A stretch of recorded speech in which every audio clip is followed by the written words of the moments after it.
The Industrial Finance Corporation Act was passed in the year 1948 to set up an institution for providing medium and long-term credit to industrial concerns in India. The idea is that in due course, the Industrial Finance Corporation would give loans to medium and large-sized industrial concerns. Subsequently, the State Financial Corporation Act was passed in 1951, primarily for the help of smaller industrial units. The Industrial Finance Corporation Act was amended in 1989 and 1997.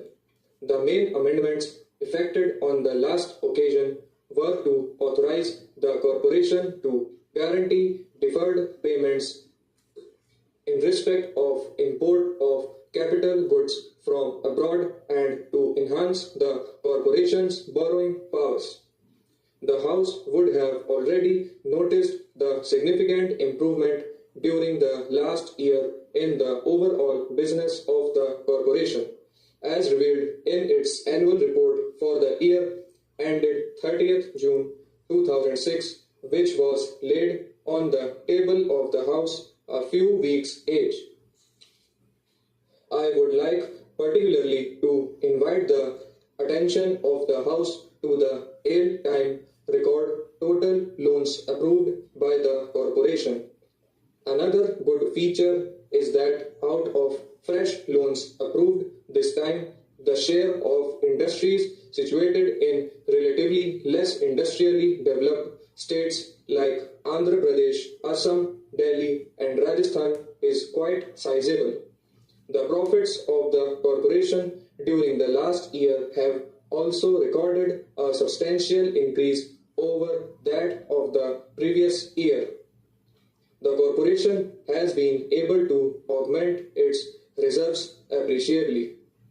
During the last 3 years, the corporation has paid back to the central government over rupees 25 lakhs on account of the subvention received by it in earlier years for the discharge of its liability to pay a guaranteed dividend.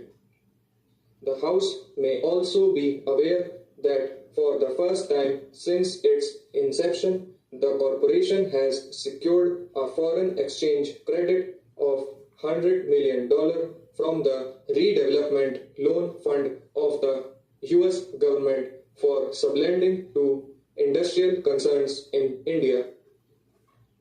This will further increase the usefulness of the corporation.